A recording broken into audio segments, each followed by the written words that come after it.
detalles de la sesión.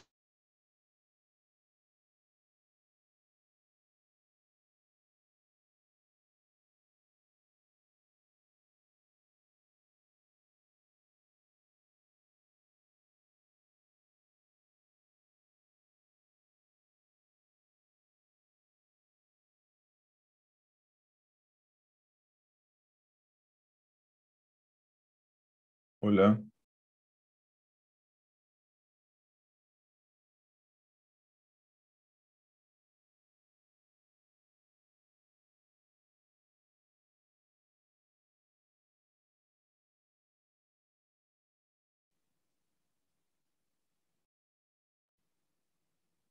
hola, hola,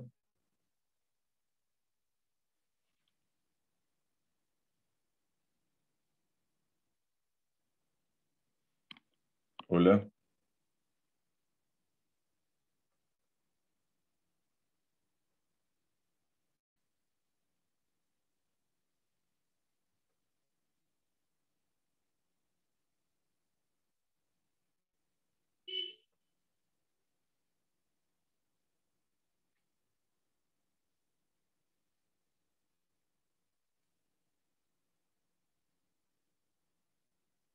hola, ¿me escuchan?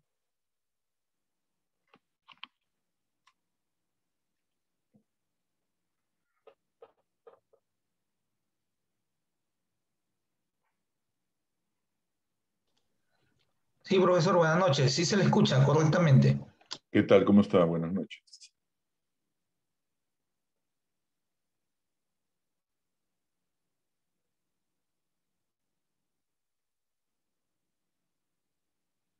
Hola, buenas noches. Lamentablemente estoy con el celular porque la computadora no se logra conectar. Pero bueno, eh, ¿estamos todos? ¿Podemos empezar?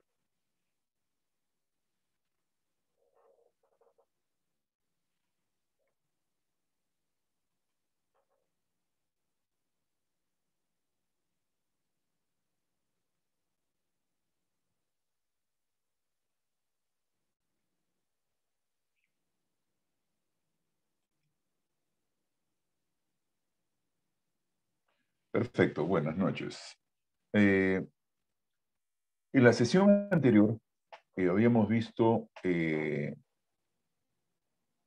tema de recursos humanos en general y habíamos identificado algunas condiciones, digamos, que históricamente habían sucedido o habían devenido para llegar un poco a lo que hoy en día se conoce como talento humano.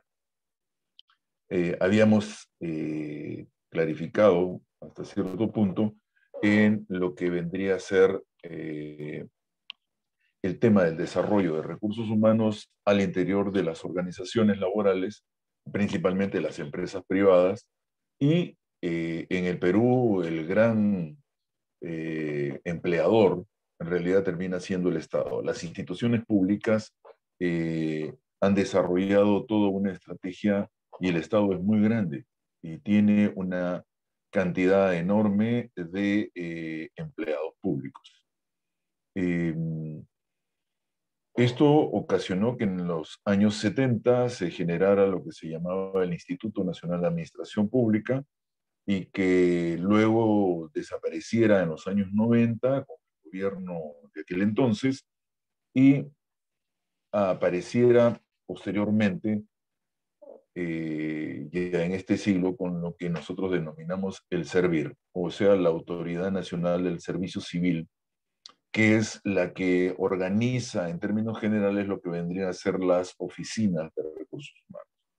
En muchas de las instituciones públicas todavía se mantienen las oficinas de recursos humanos sujeta a la administración.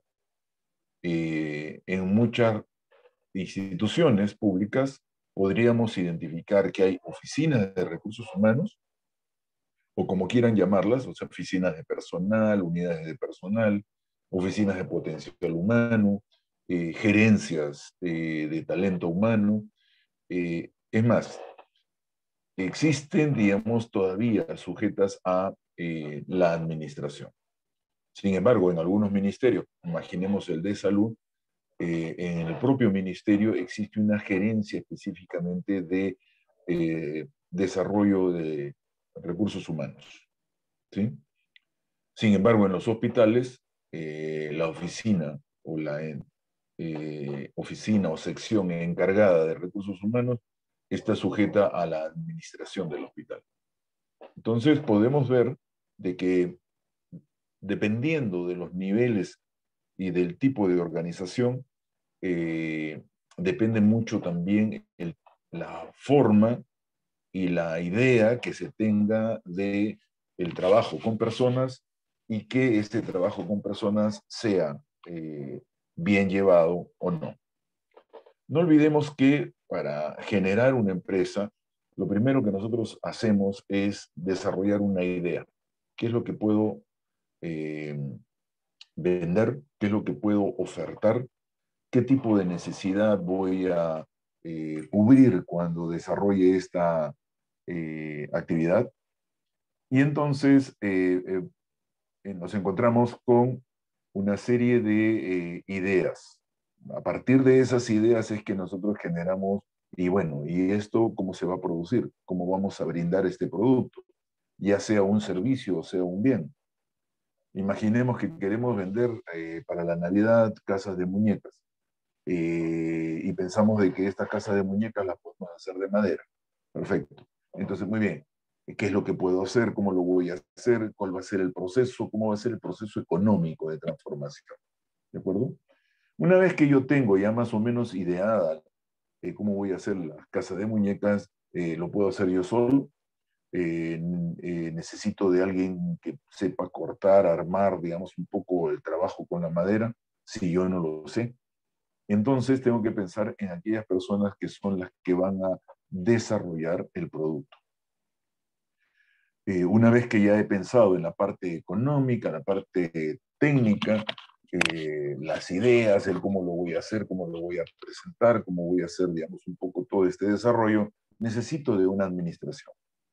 Y entonces aparece el administrador, el que va a manejar los recursos económicos, financieros, materiales, y también el tema de cómo se le va a pagar a las personas que van a trabajar conmigo. Y entonces ya estoy hablando de las personas que van a ocupar un puesto de trabajo. Lo habíamos mencionado en la sesión anterior. ¿Qué es un puesto de trabajo? Y esto es importantísimo por dos razones. El puesto de trabajo implica identificar qué va a hacer una persona, dónde va a realizar ese trabajo, esa persona. Si esta persona elabora solamente una parte, ¿qué otro puesto de trabajo continúa? Vale decir, ya estamos encadenando los puestos de trabajo dentro de la idea del proceso de transformación. ¿De acuerdo? Entonces, ¿qué es lo que hace el primero? ¿Qué es lo que hace el segundo? ¿Cómo continúa? ¿Cómo termina, digamos, un tercero haciendo el acabado, etcétera? ¿De acuerdo? Hay un ensamblado, hay una realización, digamos, un poco de la acomodación del producto, y existe un pintado final que es el que va a darle término y acabado al producto. Estamos hablando de un bien. Muy bien. Entonces, ahora pensemos, ¿y los servicios cómo son? Pues perfecto, yo también puedo tener, digamos, la idea, voy a tener una agencia de empleo y voy a seleccionar personal. Muy bien, para seleccionar personal, ¿qué necesito? Necesito un especialista que sepa entrevistar, necesito a alguien que sepa tomar pruebas, necesito de un estudiante o un egresado o un psicólogo para que tome las pruebas psicológicas. Entonces, ya estoy pensando en los puestos de trabajo. Los puestos de trabajo implican la determinación de qué va a realizar cada uno y cómo están encadenados. Al estar encadenados, estos puestos de trabajo también suponen un mando, alguien que los dirija, alguien que coordine, alguien que elabore, digamos, estas acciones y le permita obtener el producto final del servicio, el personal seleccionado. Muy bien, si estamos estableciendo estas condiciones y este puesto de trabajo, entonces también estamos hablando de las funciones que va a realizar cada uno de ellos. Por lo tanto, tenemos una cara que es el puesto. El puesto se denomina así porque se trata de un espacio físico y jerárquico. Físico porque en algún sitio tiene que realizar ese trabajo, ¿de acuerdo? Y jerárquico porque depende de alguien o existen personas que pueden depender de esa persona que ocupa ese puesto de trabajo. Por lo tanto, existe una cadena jerárquica también, a la vez. Y entonces estamos hablando de los puestos de trabajo que de alguna u otra forma nos permiten alcanzar resultados, productos, bienes o servicios. En ese transcurso, cuando nosotros hablamos de la empresa, nos encontramos ahora ya con un grupo de personas que están ubicados en determinados puestos de trabajo, es decir, en determinados espacios físicos y jerárquicos. Y ustedes me van a decir, sí, pero con la pandemia y con el trabajo remoto y con el teletrabajo, sí, hemos tenido que incluir al puesto de trabajo, mencionar que ya no es solamente físico y jerárquico, también es virtual. ¿De acuerdo? ¿Eso qué significa? El puesto de trabajo ahora puede ser virtual, no necesariamente tiene que estar en el lugar donde se desarrollan todas las actividades de la empresa. ¿De acuerdo? Quiere decir, yo antes tenía un asistente. Este asistente, por razones de la pandemia, ahora lo tengo trabajando a distancia. Es decir, remotamente este asistente cumple con las funciones que yo le encargo. Muy bien, pero si ese asistente tiene que viajar, tiene que salir de viaje por razones familiares, ¿acaso no puede continuar con el trabajo? Y sí, por eso es que ahora hablamos de teletrabajo. La telemática, es decir, la telefonía y las comunicaciones insertas dentro de una computadora han hecho que se virtualice todo lo que antes existía alrededor del escritorio. Es decir, la pantalla de la computadora dentro del sistema operativo se denomina escritorio. ¿Por qué se denomina escritorio? Porque todo lo que antes estaba alrededor de mi escritorio físico ahora está inserto dentro de esa computadora. Por ejemplo, en estos momentos yo no puedo mostrarles lo que quería mostrarles con la computadora, ¿de acuerdo?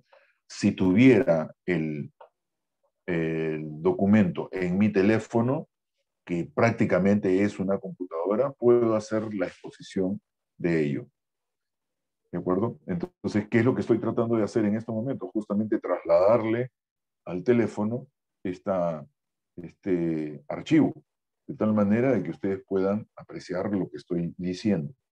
¿No es cierto? Entonces, mientras estamos desarrollando esta actividad, yo estoy haciendo, digamos, algunas operaciones todavía con la computadora para poder trasladar ese archivo. Muy bien.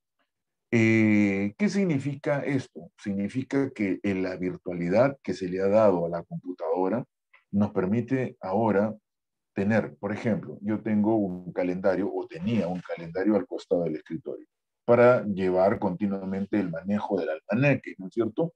El calendario, las fechas, y ir anotando ahí, etcétera. Ahora el calendario está dentro de la computadora, está dentro del celular. El correo físicamente que llegaba a mi escritorio, ahora el correo corre electrónicamente a través de la computadora desde los años, antes de los años 90. Es decir, el correo electrónico prácticamente está en funcionamiento desde los primeros correos electrónicos, desde los años 50. Aunque nos parezca mentira, ya existían, digamos, el correo electrónico muy textual, muy de pocas palabras. No se olviden de que todo esto ha ido evolucionando y ha ido llegando a lograr que nosotros podamos comunicarnos tal cual lo estamos haciendo ahora. Por ejemplo, antes teníamos el reloj. Oye, ¿llevamos el reloj en la computadora o lo llevamos en el celular? Si nos olvidamos el reloj, de ponernos el reloj en la muñeca, no hay problema, el reloj está en el celular. Eh, Tenemos ahora telefonía incluido dentro de la computadora o dentro del celular. Vuelvo a repetir, el celular termina siendo ahora un equipo computacional miniatura. Es una computadora. Y si yo quiero revisar algún documento, quiero ver una presentación, lo tengo aquí en el celular. ¿Esto qué significa? Significa que ahora el puesto de trabajo se ha virtualizado. Y al virtualizarse, el puesto de trabajo ya puede ser desempeñado en cualquier lugar. Es decir, si yo no estuviese en este lugar y estuviese, digamos, de viaje en estos momentos y estuviera en el hotel, podría seguir desarrollando esta actividad que estoy haciendo ahora con ustedes. Es decir, ya no necesito estar físicamente en un solo sitio para desempeñar mi puesto de trabajo como docente. Otros puestos de trabajo también pueden desarrollar exactamente lo mismo, ¿no? Este puesto de trabajo me permite a mí identificar un proceso que se denomina eh, determinación del puesto de trabajo. Y entonces tenemos que hacer una descripción y un análisis del puesto de trabajo. Cuando yo hago una descripción y análisis del puesto de trabajo, me permito identificar las características del trabajo que se va a desempeñar, los productos que voy a obtener de ese trabajo, las necesidades de capacitación, conocimiento, habilidades que deba tener la persona que va a desempeñar ese trabajo. Para algunos casos se requieren, digamos, ciertas características de esta persona que no pueden ser suplidas, vale decir, no pueden ser tomadas de soslayo con cualquier persona. No, se requiere que la persona esté, mejor dicho, cumpla con estas características. Si no cumple con esas características, no podría desempeñar ese puesto de trabajo. Y ustedes me dirán, bueno, pero eso es muy poco. Sí, es muy poco, pero en algunos casos el proceso de selección a veces termina siendo muy selectivo y por lo tanto termina en algunos casos siendo acusado de discriminatorio. Y no lo es selectivo. Yo recuerdo en alguna oportunidad el Poder Judicial sacó a selección un puesto para un juez. En ese momento, perdón, no el Poder Judicial, el Consejo Nacional de la Magistratura. Y en ese momento era para un juez instructor. Vale decir, el juez instructor tenía que desarrollar ciertas actividades. Por ejemplo, cuando existía un crimen, que es lo que ahora hace un fiscal, ¿de acuerdo? Eh, el juez instructor o el fiscal ahora tiene que ir a observar el hecho del crimen y hacer el levantamiento del cadáver. Es decir, este funcionario, este magistrado, sea fiscal o sea el juez antiguo o el juez instructor, tiene que observar, tiene que ver. Y en esa oportunidad participó una persona invidente. Entonces, lo que exigía el puesto de trabajo es que esta persona pudiese ver y hacer el levantamiento del cadáver. ¿De acuerdo? Entonces, ¿esto qué significó? Significó una queja. El invidente hizo una queja y dijo de que eso era discriminatorio. No, no es discriminatorio, es selectivo. Y al ser selectivo, solamente se tiene que cumplir con lo que se exige en ese puesto de trabajo. Por supuesto que cuando llegue la oportunidad en que la tecnología permita que los invidentes puedan ver, evidentemente no habrá ninguna disculpa en términos selectivos para ese puesto de trabajo. ¿Ven? Ya la definición del puesto de trabajo ya me está permitiendo hablar de un proceso posterior que es el proceso de selección. Si yo tengo este puesto de trabajo bien definido, puedo realizar lo que viene a continuación, un proceso de atracción y selección. ¿De acuerdo? Si yo no tengo definido este puesto de trabajo, entonces me estoy encontrando con el tema de la posibilidad de discriminación. Yo no quiero discriminar, pero evidentemente se necesita que la persona que realiza el proceso de selección lo haga con la técnica, porque es estricto el proceso de selección. Y en eso es justamente lo que vamos a aterrizar a continuación.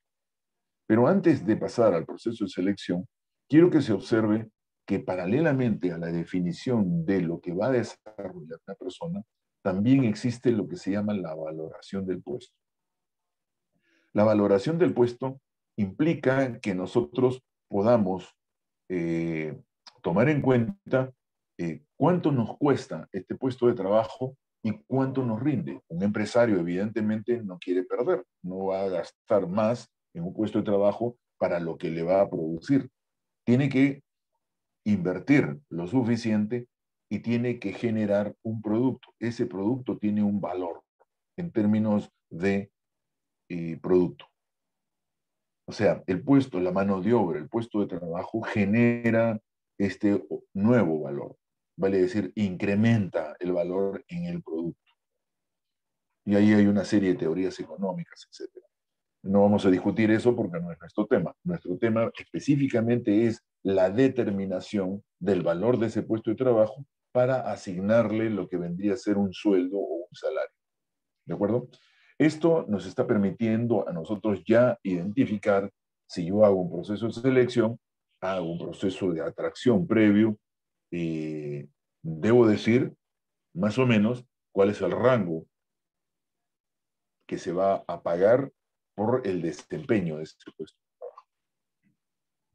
En ese sentido, nosotros podríamos estar asignando, digamos, la condición para que podamos realizar el proceso de selección de una manera adecuada.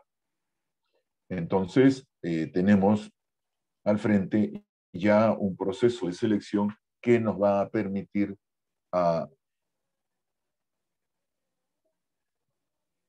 obtener a la persona más calificada para desarrollar nuestra actividad.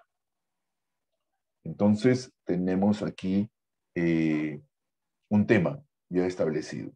Nótese que hemos hablado primero del proceso de la empresa, hemos aterrizado en lo que vendría a ser un puesto de trabajo, y el puesto de trabajo es el que nos permite justamente identificar ciertas características, describimos el puesto de trabajo, generamos la identificación muy clara de la necesidad de cierto tipo de capacidades que debe tener la persona que lo desempeña, y esto es lo que nos permite identificar el perfil de persona que vamos a seleccionar después, ¿no? ¿Qué tipo de preparación debe tener? ¿Qué conocimientos debe tener?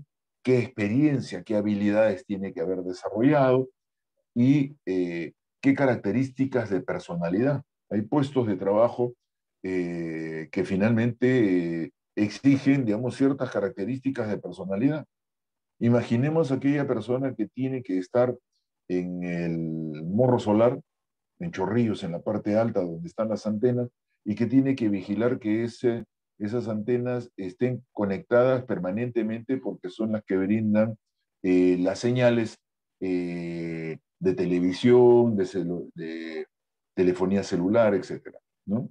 Y que a partir de ahí rebotan en gran cantidad. Esa persona que está allí no es una persona muy sociable, no puede ser muy sociable, es una persona que tiene que estar atenta con el trabajo que está realizando. Evidentemente va a estar conectado a su celular, estará viendo, digamos, algunas redes sociales, etcétera, de cosas, pero tiene que estar a la vez atento a cualquier tipo de problemática o interferencia que se pudiera generar y que él pueda resolver en ese lugar.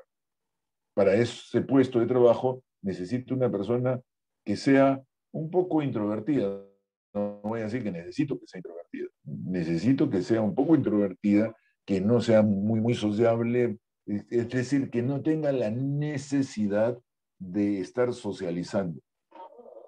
En cambio, una persona que podría identificarse, digamos, como muy sociable, la necesito, por decir, en una oficina de comunicaciones, de imagen institucional. Esa persona que es poco sociable no podría estar en esta oficina de imagen institucional. Imagen institucional necesita una persona que sea muy sociable y a la vez muy empática. Es decir, no necesito una persona que solamente sea muy conversadora, necesito que sea empática porque estoy brindando la imagen de la institución. necesito que se pueda apreciar a través de esta persona la imagen de mi empresa. Entonces, observen ustedes cómo ciertas características de persona, de personalidad, influyen justamente en el desempeño de los puestos de trabajo. Eso no quiere decir que yo voy a discriminar a otra persona. Puedo tener una persona que sea poco sociable, ¿de acuerdo? Pero que, no, que es empática. Es poco sociable porque, bueno, no hace mucho esfuerzo por relacionarse, no está en la búsqueda de relacionarse. Hay muchas personas que son muy, que están muy condicionadas a la búsqueda de relaciones sociales. Y entonces, no necesariamente tengo que tener a esta persona, tengo que seleccionar una persona que sea adecuada para el puesto. Y una de las condiciones para ese puesto probablemente sea que sea más empática que muy de interacción social. ¿De acuerdo? Hay personas que no hablan mucho, pero cuando conversan con uno, eh, terminan siendo muy empáticas. Y eso ayuda muchísimo a la comunicación. Y además, si está entrenada o preparada para tener una comunicación asertiva, evidentemente el cliente va a quedarse a gusto. Y esa es la idea para seleccionar una persona. Muy bien, ya tenemos más o menos la descripción y la valoración de lo que vendría a ser un puesto de trabajo, en términos generales. De allí pasamos a el proceso de selección. Si me brindan un segundo, voy a ver si puedo ya proyectar aquí el...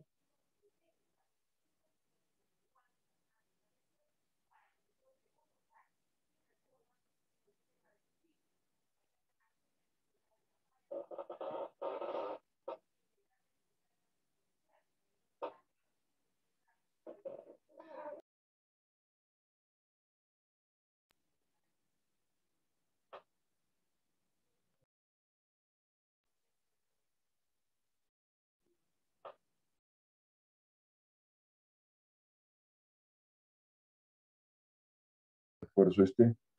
Sin embargo, vamos a mencionar lo siguiente. Eh,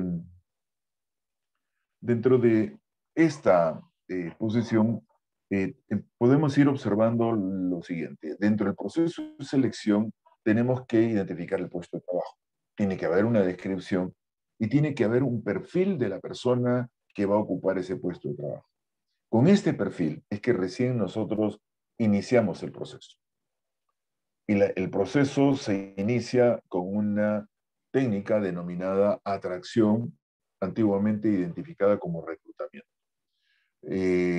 No es solamente un cambio de palabras, por si acaso, pero en términos generales es casi lo mismo. En el proceso de atracción, lo primero que buscamos es qué personas tenemos en la organización que responden a ese perfil. Entonces, este proceso de atracción significaría que yo tengo que decir dentro de la organización, antes de sacar hacia afuera el proceso selectivo, la identificación de si existe dentro de nuestra organización una persona que cumpla con el perfil del puesto. Si esta persona está en un puesto inferior en términos jerárquicos de lo que estaría este nuevo puesto, prácticamente estaríamos en la búsqueda de realizar, digamos, un ascenso o una promoción, dependiendo, digamos, un poco de los márgenes o cómo esté normado dentro de la organización este tipo de acción. Si no tengo personas al interior de la organización, porque esto tiene sus pros y sus contras, dentro de los pros podemos identificar con mucha claridad que esta es una persona que ya viene trabajando dentro de la institución, que tiene conocimiento de las actividades de la institución, por lo tanto, también puede tener conocimiento de las personas que trabajan dentro de la institución y le va a ser más fácil adaptarse, vale decir. Eh, Estoy restándole prácticamente lo que vendría a ser un proceso de inducción posterior, porque esta persona ya está dentro de la organización y ya está laborando dentro de la organización. Ello no va a significar que esta persona pueda desempeñarse con mayor rapidez con mayor afianzamiento en el desempeño de este nuevo puesto de trabajo. Y bien, eso sería si es que lo hacemos internamente. Si la cobertura ya la sacamos a un proceso externo y no hemos dejado que esta persona acceda, digamos, a este nuevo puesto, la persona también puede participar del concurso externo. O sea, no está prohibida de hacerlo, pero tiene que demostrar que puede cumplir con dicho puesto. Bien. Si la atracción es hacia afuera, vale decir, nosotros hacemos un proceso de atracción externo, ¿cómo lo hacemos? Algunas empresas realizan, digamos, algunas actividades generales, como para poder decir, tenemos varios puestos de trabajo y queremos personas que puedan venir a desempeñar estos puestos de trabajo. ¿Dónde voy a buscar a esas personas? Donde se producen los profesionales, si es que es un puesto profesional. Es decir, voy a una universidad y hago una exposición sobre los puestos de trabajo, lo que está haciendo mi empresa, y aquellos que estén interesados pueden inscribirse. Eso ya permite, digamos, un proceso de atracción o identificación de quienes podrían estar interesados. Si el puesto de trabajo es un puesto técnico, pues me voy a alguna institución, algún instituto tecnológico que me permita identificar qué alumnos podrían, o egresados de estas instituciones, podrían acceder a este puesto de trabajo. Y esto nos va a permitir justamente que podamos hacer ya ahora sí una convocatoria. Cuando yo ya tengo más o menos reclutado algún grupo de personas y estas personas de alguna u otra forma ya entraron en contacto con nosotros, lo que podemos hacer es filtrar dentro de esas personas que nos llenan su ficha de inscripción al proceso de selección rápidamente. Y si hacemos el proceso de selección abierto, entonces lo que va a ocurrir es lo siguiente. Las personas se inscriben y nosotros nos vamos a encontrar con un proceso de selección en el cual podemos estar pidiendo solamente una ficha de inscripción o pedimos los currículos. Por mi experiencia en procesos masivos de selección, nos hemos encontrado que nos hacemos de una cantidad enorme de folders con la descripción de los currículums de estas personas que están postulando al puesto de trabajo. Más aún, si yo quiero hacer un buen proceso de selección, debo tener más o menos 10-1. O sea, 10 personas por puesto de trabajo, mínimo. A veces hay 50 por cada puesto de trabajo. Y uno diría, bueno, pero eso todavía es poco. Imagínense ustedes 1.500 personas postulando por un puesto de trabajo. ¿Cómo procesamos esa información? Si tenemos los folders ahí. Entonces, nos encontramos con un procesamiento de información demasiado complicado. Bueno, antiguamente se hacía así y los procesos eran muy largos. Hoy en día hemos desarrollado ya algunas ideas nuevas y, por ejemplo, en alguna institución donde había procesos masivos, lo que hacíamos era desarrollar una ficha. ¿Y qué hicimos principalmente? Hicimos una ficha en una hoja de cálculo, un archivo Excel.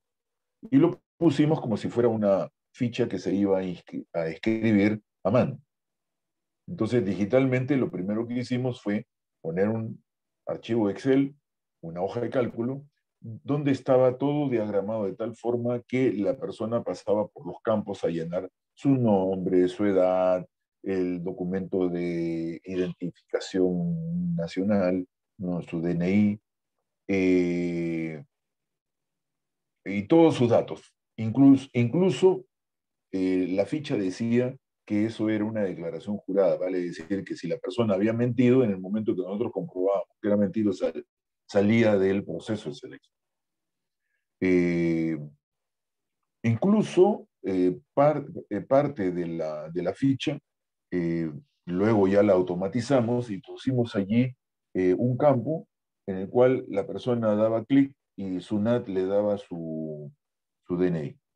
Es decir, con solo poner el DNI ya aparecía el nombre, aparecía el apellido, prácticamente ya teníamos la edad, la fecha de nacimiento, o sea, con esa sola automatización ya teníamos cubierto una serie de datos que nos permitía identificar qué tan fidedigno era la identificación que nos estaban dando las personas que estaban postulando.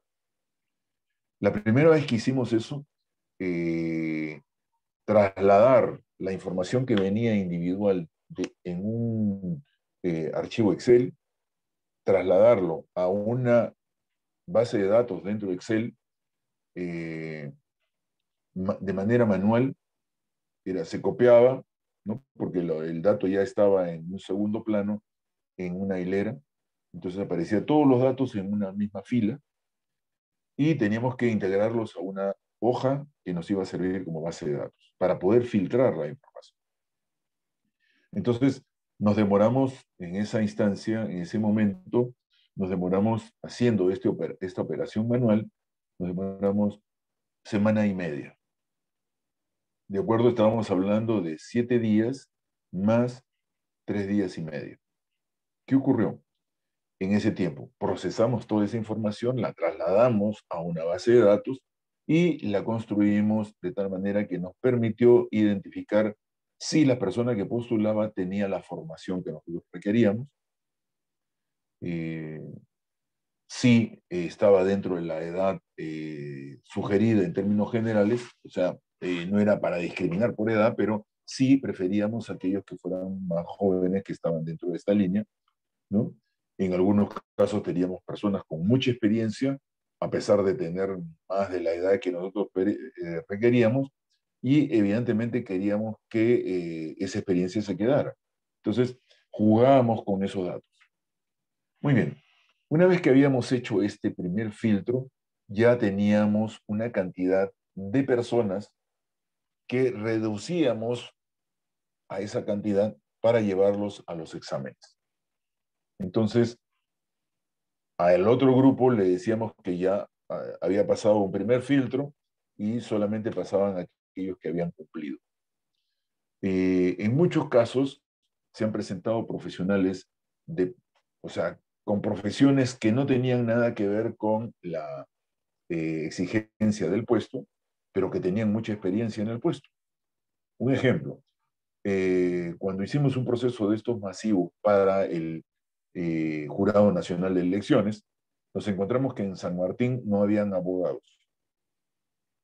Sin embargo, las personas que habían participado en procesos electorales anteriores, justamente habían sido zootecnistas, promotores agrarios, gente, muchos de ellos ingenieros y técnicos agrarios, habían participado en procesos electorales anteriores y conocían todo el trámite, vale decir, conocían todo el proceso que se tenía que realizar.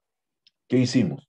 Seleccionamos a estas personas que ya tenían la experiencia, pero les pusimos un abogado que coordinaba con ellos vía correo electrónico. Y de vez en cuando ya existía en ese entonces las videoconferencias, entonces se relacionaban. Recuerdo que en otra oportunidad, en un proceso de selección también del jurado, enviamos a personas que aplicaran las pruebas psicológicas. Una de estas personas era un miembro de la Oficina de Recursos Humanos y era contador. Y ustedes dirán, bueno, pero ¿cómo el contador? Sí, él tenía, digamos, un poco ya un entrenamiento previo para la aplicación de la prueba, más no para corregir. Y el psicólogo que iba con ellos se enfermó y me dice, se ha enfermado y está en el hospital. Le dio el bendito soroche y estaba muy mal, estaba en el hospital con oxígeno y todo. Y entonces me dice, no puedo corregir las pruebas, yo no sé corregir. Y entonces a través de la cámara del celular pudimos hacer, digamos, un poco a distancia la corrección de la prueba. Nos tomó llevarnos una madrugada, pero lo hicimos. ¿Qué significa esto? Significa que de alguna u otra forma el proceso de selección tenía que ir mejorando en términos tecnológicos. Las fichas, una tercera forma de desarrollo, las fichas ya no tenían que pasar semana y media, ojo, semana y media, realizando este trabajo de bajar cada uno de las fichas en Excel para incluirlas en la base de datos. Llamamos a un programador y realizó el trabajo que nosotros demorábamos semana y media en 1 hora y media. Vale decir, hizo una automatización, un aplicativo de automatización y procesó toda la cantidad de fichas que habían llegado. Creo que en ese entonces habrían sido como 3.000, 3.500, ¿sí? Y se procesaron y nos entregaron a nosotros en 1 hora y media la base de datos para procesar. Es decir, nuestro proceso de selección se acortó. O sea, hicimos en menos tiempo aquello que necesitábamos hacer en ese entonces. Hoy en día, los procesos de selección y estas fichas de inscripción prácticamente ya están en el portal de la institución. Allí la gente va, se inscribe, llena sus datos y prácticamente ya están saliendo los puntajes. Y en ese preciso momento también les están indicando si pasan o no a la siguiente etapa. Vale decir, el proceso ya se automatizó tanto que nos permite desde ya ir inscribiendo a aquellas personas que cumplen con los requisitos y aquellos que no, prácticamente se decantan en automático. Es decir, ya tenemos un nivel mucho más rápido, mucho mejor, más automatizado tecnológicamente y tenemos mejores resultados también. ¿Se ahorra tiempo? Sí, pero a veces tenemos que tomar en cuenta varias cosas. Lugares de procedencia, eh, porque si nosotros tenemos una organización que está distribuida a nivel nacional y que eh, los puestos de trabajo están por lugares, por zonas, y nos ocurrió también uno de estos procesos de selección en el jurado, nos ocurrió lo siguiente. Eh, la persona que estaba seleccionada para Puno, que era de Puno, se enfermó y renunció al puesto. Entonces teníamos que cubrir ese puesto. Eh, la escala meritoria, vale decir, de aquellos que habían alcanzado buen puntaje, que podrían haber sido seleccionados, pero estaban en puestos posteriores. Vale decir, eran lo que nosotros denominamos las personas que están de retén, esperando ser llamadas cuando ocurre una cosa como esta. Se fue esta persona y la que continuaba, la que seguía la persona que estaría, digamos, ocupando ese puesto en reemplazo, era una persona que había sido seleccionada, estaba lista para ocupar el puesto de trabajo, tenía todas las condiciones para realizar el puesto, pero esta persona era de Pucallpa y el puesto de trabajo era para Puno. Eh, yo dije que no, que más bien el que seguía, el que estaba, digamos, sí, el que le seguía en mérito, era una persona que estaba en Arequipa. Yo dije que vaya el de Arequipa. Y entonces el jefe dijo, no, yo no puedo discriminar. Llámenla y pregúntenle a esta persona si puede ir a ocupar el puesto. La chica respondió y dijo que sí podía. La trajimos a Lima, conversamos con ella, le dimos todo el equipamiento, le dimos toda la información eh, y la enviamos a Puno. A los 3 días llamó por teléfono para decir que renunciaba, que no podía resistir el frío que hacía en Puno. Pero lógico, si una persona que habita en Pucallpa, donde hace un calor enorme, enviarla a Puno es prácticamente un suicidio, ¿no?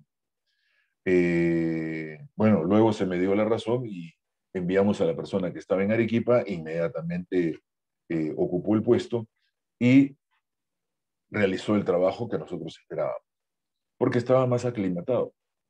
y porque era más fácil para ellos poder, digamos, desarrollar, digamos, sus actividades allí, en ese otro lugar. Entonces, una de las cosas que nosotros tenemos que observar es que las personas que postulan para un puesto de trabajo, dependiendo también de las condiciones y ambiente de este trabajo, de este puesto, es que nosotros tenemos que determinar si la persona está o no en condiciones de acceder a ese puesto de trabajo. Entonces, nótese que lo que estamos viendo es que hay condiciones que van más allá de una simple descripción de puesto, por si acaso, que una simple descripción de desempeño del puesto, ¿no? Entonces, ya tenemos un proceso de selección. Muy bien. ¿Qué hacemos con el proceso de selección?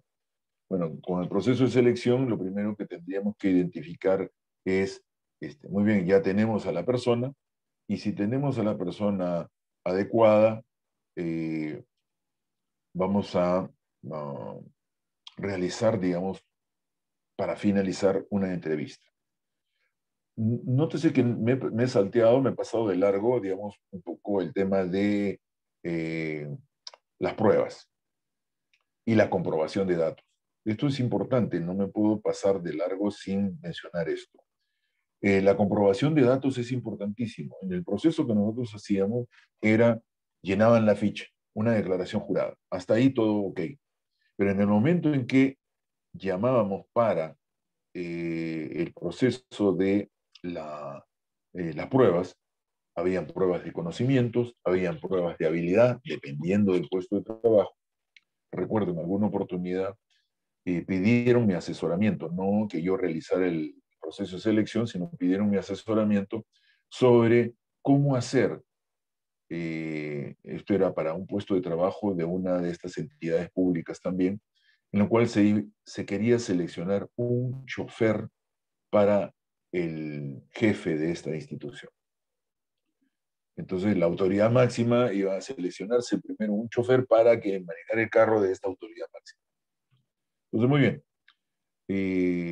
¿Cuáles son las condiciones del puesto? Bueno, en principio necesitamos que sea un chofer, clase A, que tenga entrenamiento para manejo a la defensiva, que necesitamos que sea una persona muy adusta, muy atenta, que tenga mucha eh, facilidad, digamos, un poco para determinar acciones de riesgo y tomar soluciones inmediatas. Esta persona iba a manejar un carro blindado, etcétera. Se supone que el funcionario que está desempeñando, digamos, la jefatura de esta institución, imagínense que sea la OMPE, que sea el Jurado Nacional de Elecciones, que sea la presidencia del Poder Judicial, es una persona que tiene que tener resguardos. Y evidentemente el carro es un carro blindado. Muy bien. Entonces yo les dije, muy bien, lo que se va a hacer es lo siguiente. Hagan que esta persona maneje un carro parecido al que va a manejar. No el carro, sino un carro parecido al que va a manejar. Aunque no sea blindado, no importa. Acto seguido, lo que vamos a hacer es vamos a trazar una ruta. Y hicimos un mapa, entonces en el mapa, en el plano del mapa de Lima, hicimos un recorrido. Y el recorrido terminaba justamente ingresando el carro en la, la cochera de la institución. Pregunté, ¿existe algún carro que sea muy llamativo aquí en la institución? ¿Cómo llamativo? Un carro que sea de color rojo. Se me ocurrió color rojo. Y justo, me dicen, tenemos una camioneta pickup roja. Ah, perfecto. Necesito que otro chofer, cualquiera de los choferes que trabajan aquí, haga lo siguiente. En determinada parte del trayecto, digamos, del recorrido que tiene que hacer la persona, y el evaluador tiene que estar al costado para ver, digamos, que también maneja a esta persona, ¿no? Vamos a poner que esa camioneta roja haga seguimiento de este carro. ¿Y eso para qué? Me dijeron. Si es una persona observadora y estamos viendo que hay una camioneta roja que está siguiendo, roja todavía, si se le pasa desapercibido, quiere decir que no está atento a lo que es el manejo a la defensiva. Muy bien. Ocurrió de que todos los que postulaban, solamente uno de aquellos que ya tenían entrenamiento de manejo a la defensiva, de alguna experiencia, digamos, un poco de llevar funcionarios, etcétera, de cosas, de todos ellos, que eran 20, solamente uno se dio cuenta de la camioneta roja. Evidentemente fue el que tenía mayor puntaje y evidentemente también a la hora de pasar la entrevista y el control de manejo era el que tenía las mejores condiciones y fue seleccionado fácilmente. Entonces, las pruebas no necesariamente son pruebas escritas, por si acaso. Hay muchas veces, en algunos puestos, yo necesito, digamos, una persona que domine Excel. Yo no voy a seleccionar una persona que me traiga un certificado donde dice que estudió Excel. Yo necesito probar que esa persona puede darme los resultados que yo quiero. Y entonces, lo que voy a hacer es, toma un ratito, lo que voy a hacer es justamente hacer una prueba. Y esta prueba tiene que ver principalmente con que se cumpla con el trabajo que yo estoy pidiendo que se realice. Muy bien. Perdón un segundito.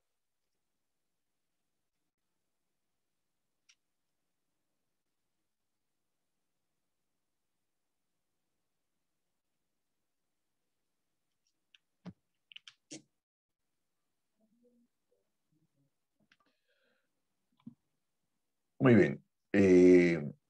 Se estaba agotando la batería del celular, así que lo acabo de conectar. Entonces, quiero que se den cuenta que el proceso de selección implica pruebas, ¿no es cierto? En las instituciones públicas y en algunas instituciones privadas, sobre todo en las instituciones privadas que tienen manejo, digamos, de cierto tipo de eh, materiales, en una aduana, por ejemplo, vamos a poner un ejemplo, se exige una comprobación de datos muy exhaustiva. ¿Qué significa esto? Significa que esta comprobación de datos nos tiene que brindar que esta persona no tiene antecedentes penales, no tiene procesos en el Poder Judicial, etcétera. Y entonces hay que hacer, digamos, recuperación de información. El proceso de selección no solamente se realiza con la información que nos brindan los candidatos, nosotros también tenemos que hacer comprobación de datos. ¿Qué hacemos con una persona que necesitamos, por ejemplo, un asistente social en una institución cualquiera? Y necesitamos un promotor de, el, de acciones dentro de esta institución. Y digamos, una empresa, un promotor para que desarrolle actividades con el personal, etcétera.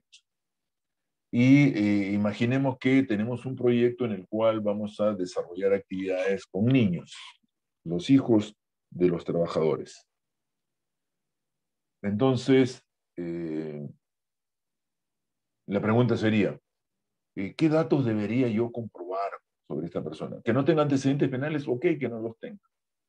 Es importante, es importante. Pero para mí sería interesantísimo tener o saber si esta persona tiene juicios por alimentos. Porque de hecho, si va a trabajar en un proyecto para niños, necesito que esta persona eh, vea a la infancia como algo muy importante. Y una persona que tiene juicios por alimentos, para mí, no estaría, digamos, incorporada dentro de esta propuesta. Es decir, si tiene antecedentes, digamos, un poco en ese sentido de que no hay, que hay juicios de alimentos, esta persona, para mí, ya estaría, digamos, identificada como que no ingresa. Estos datos son importantísimos. Más adelante les voy a explicar por qué. Y este detalle vamos dejándolo ahí anotado para luego rescatarlo, ¿sí? Finalmente, en la entrevista, ¿cómo se hacen las entrevistas? Muy bien, en el proceso de la entrevista, eh, nosotros vamos a escoger cierta cantidad de preguntas y vamos a medir las respuestas y luego vamos a evaluar. E implica una cierta apreciación. Les voy a contar una anécdota para que se den cuenta. En una oportunidad necesitamos seleccionar, y este ejemplo también es del Jurado Nacional de Elecciones, necesitamos seleccionar el administrador para el Jurado Electoral Especial del Cusco. Nosotros ya sabíamos que el presidente del Jurado Electoral Especial del Cusco era una persona, la mayoría de ellos son jueces, en actividad o retirados, pero son jueces, que conocen, digamos, todo lo que es el proceso electoral y que tienen que ver justamente con lo que significan los procesos electorales y además todo lo que significaría justicia electoral. Sabíamos que esta persona era una persona bastante difícil en términos de carácter, una personalidad muy, muy especial. Y entonces, en años anteriores, en procesos electorales anteriores, ya había participado, digamos, este administrador, que estaba concursando nuevamente para ser seleccionado para esta actividad. Muy bien. ¿Qué ocurre en ese momento? El, el jurado que tenía que seleccionar estaba compuesto por la contadora, que era la persona que con la cual se tenía que coordinar. La contadora iba a ser la jefa de esta persona en este puesto de trabajo. Es decir, este puesto de trabajo de administrador del jurado electoral especial tenía un jefe ya identificado que era el contador del Jurado Nacional de Elecciones. Este contador era una mujer, una señora muy simpática, y ya ella había puesto los ojos en que si era él, entonces ya estaba seleccionado prácticamente. La segunda persona que participaba era una persona que también trabajaba en contabilidad. Y la directora general de lo que se llamaba recursos y finanzas, lo que vendría a ser una dirección de administración, me llama y me dice, necesito que participes en este proceso de selección porque aquí prácticamente ya hay personas que están a dedo ya escogidas. Ok. Y participo yo como tercer jurado dentro del proceso. Entonces ellos empezaron a preguntar sobre las funciones que iban a desempeñar, etcétera, de cosas, el trabajo, cómo se iba a realizar, etcétera. En términos de medición, ellos ya tenían puntajes prácticamente puestos, cómo respondían las personas, etcétera. Y esta persona en especial tenía, digamos, cierta actitud.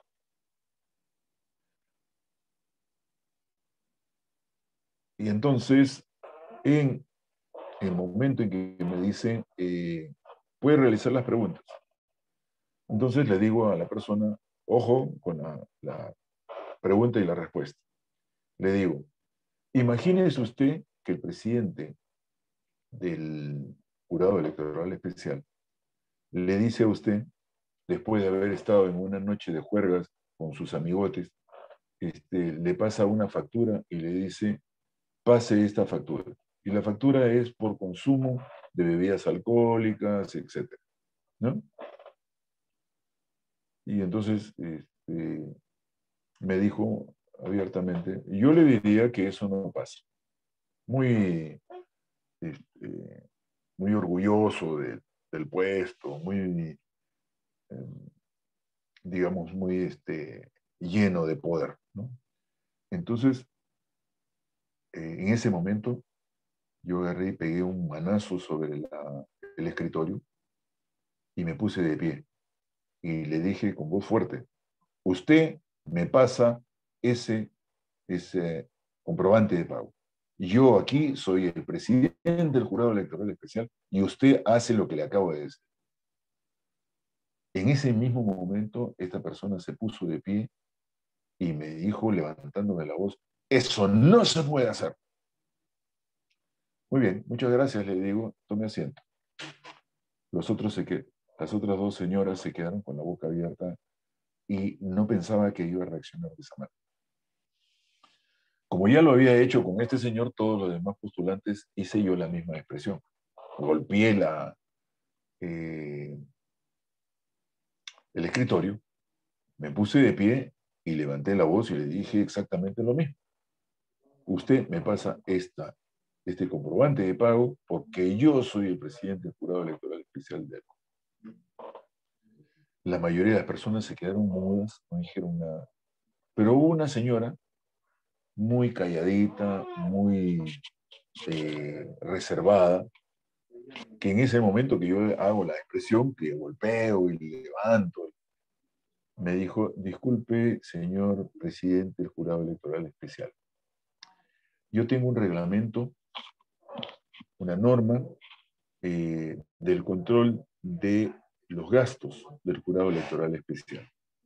Y la norma dice que yo no puedo pasar un boleto, una boleta, un comprobante de pago que corresponda a consumos de bebidas alcohólicas. Entonces yo me senté y le digo muchísimas gracias. Esa señora fue seleccionada para ese puesto de trabajo. Si quiero que ustedes observen con mucha claridad que hay una diferencia enorme entre las respuestas de una persona y de otra. La primera reacciona, digamos, a probar su fuerza, su poder, su carácter de persona. La otra no. La otra tímidamente dijo con mucha claridad qué era y por qué razón no podía hacerse. Cualquier persona, por muy juez que sea, simplemente diría, bueno, ¿qué hacemos? No lo puedo pasar. Porque aquí lo dice y es más, usted tiene que firmarlo. La persona quedó seleccionada. En una entrevista de selección existe lo que se llama apreciación. Puede que responda a todas las preguntas, pero lo que nosotros tenemos que apreciar es que el puesto de trabajo requiere cierto comportamiento y requiere, digamos, comprobarse en términos actitudinales. Este ejemplo que acabo de darles es muy claro respecto de lo que significa ese proceso de selección. Muy bien. Terminadas las entrevistas, identificadas las personas, seleccionadas las personas, ¿qué pasa con las personas que alcanzaron el puntaje, están en la relación, pero no pudieron alcanzar puesto? Quedan como retenes, quedan como elegibles posterior al puesto de trabajo. Cuando se da un proceso de esa naturaleza, quedan como elegibles. En otro proceso de selección para otra institución, me pedían un abogado. Me postularon 10 personas. De las 10 personas fue un proceso interesantísimo. Yo seleccioné un abogado. El abogado cumplía con todos los requisitos. Sin embargo, había en el proceso de selección una chica abogada, chica digo yo porque en realidad era bastante joven, abogada, muy hábil, muy rápida para los expedientes que yo le entregué. Con alguna falta de experiencia, es verdad, pero muy hábil y muy rápida. Entonces, dentro del proceso de selección, yo ya había elegido al abogado que cumplía con todos los requisitos, no era tan rápido como la chica, pero era un abogado asesor que podía resolver problemas tal cual se estaban pidiendo. Entonces, perfecto, era la persona adecuada, el profesional adecuado para ese puesto. Y en el informe que yo realizo, digo pues que había encontrado en tales y tales personas, porque eran dos, y recomendaba, digamos, un poco para posteriores procesos de selección que se llamaran a estas dos personas, ¿no? Si era para un puesto de abogado. La señorita, esta abogada, que yo estaba recomendando, no al joven, que había un joven también que era bastante bueno, pero le faltaba más todavía. Sin embargo, a esta señorita, al mes de haber participado en el concurso, la llamaron inmediatamente para otro puesto de trabajo de abogada y terminó siendo asistente del abogado que había sido seleccionado para poder procesar en conjunto una serie de expedientes. Esta institución trabajaba prácticamente con el procurador de la institución y entonces requerían que este abogado no solamente desarrollara actividades, sino que también fuese rápido, porque yo o sea, en la descripción del perfil del puesto no me habían puesto ese detalle. Y entonces, como la abogada sí podía hacerlo rápido, con el direccionamiento de este abogado asesor, evidentemente trabajaban muchísimo más rápido. Al mes de haber seleccionado al primer abogado, fue llamada esta persona. A los 2 meses me comunican que la cantidad de expedientes que tenía el procurador habían disminuido a la mitad con el trabajo de estos dos abogados.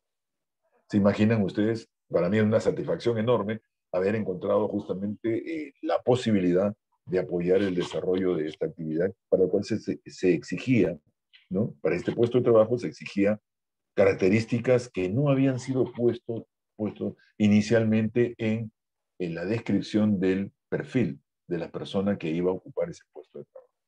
Porque tampoco se había hecho una descripción y valoración del puesto de trabajo.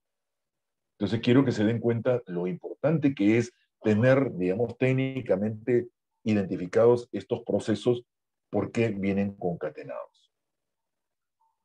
Eh, Luego de haber seleccionado al personal y haber terminado con el proceso, algo que es importantísimo para una institución, cualquiera sea esta, si es una empresa con mayor razón todavía, es importantísimo que aquellas personas que postularon al puesto de trabajo y que no accedieron, es importantísimo enviarles una carta indicándoles que lamentaban mucho o que se lamentan mucho que no hayan sido incorporados en la planilla de la institución y que le agradecen a la persona por haber participado en el proceso de selección.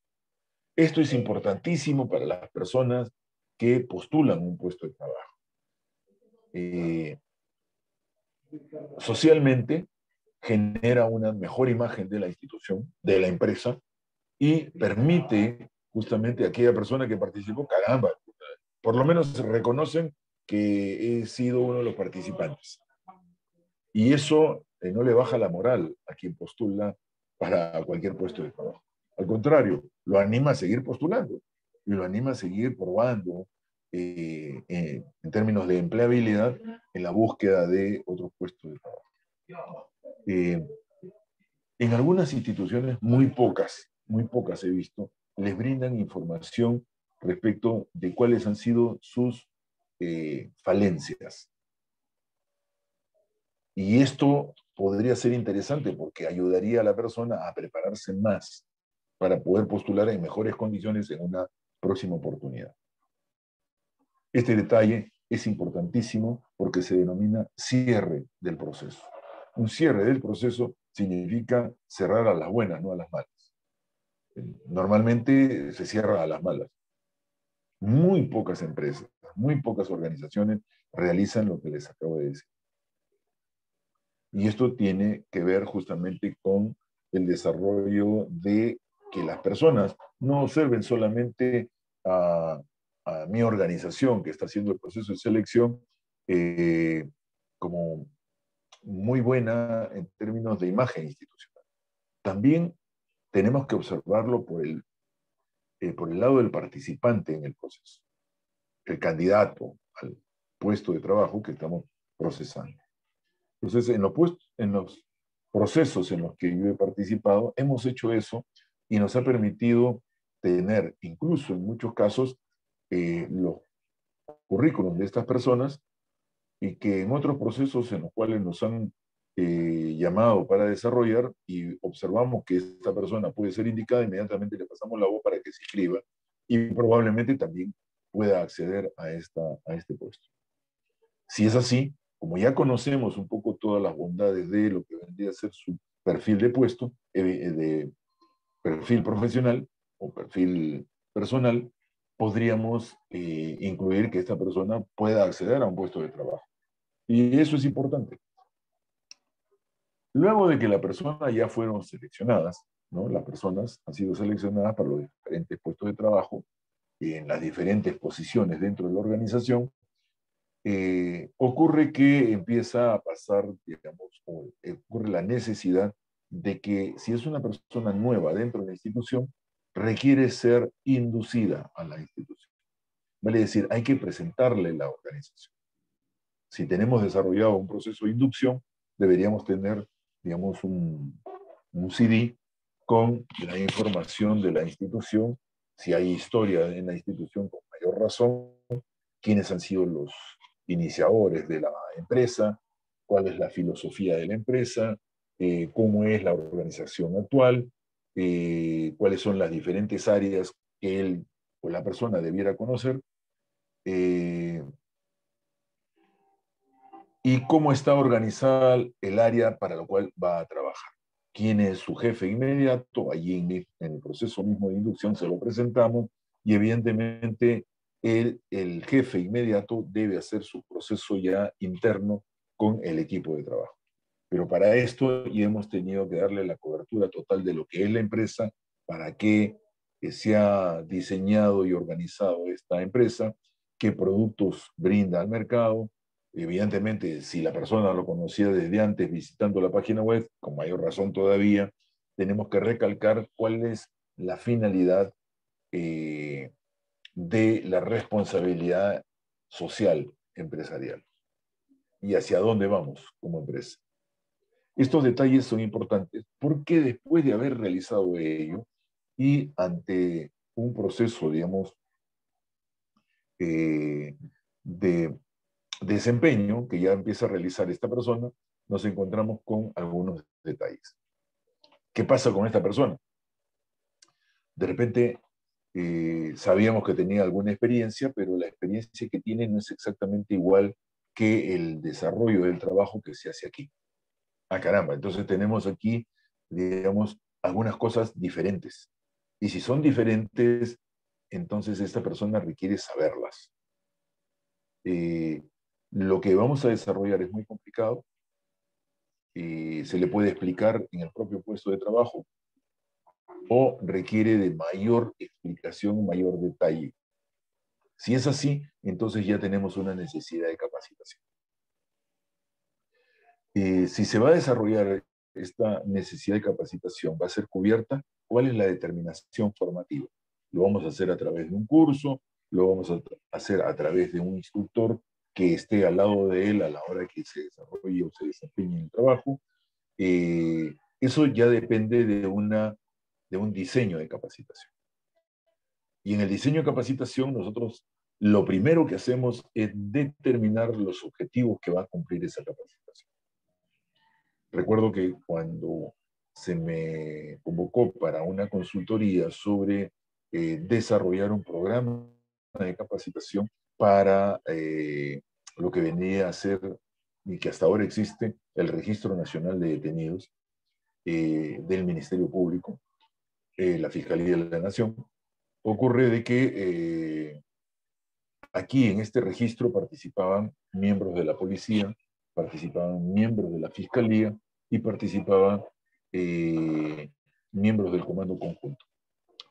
De acuerdo a ley, en aquel entonces no existía el defensor del pueblo. Ahora el defensor del pueblo es el que tiene, bueno, de acuerdo a ley, se supone que el que tenía que tener el ejercicio, digamos, de este Registro Nacional de Detenidos.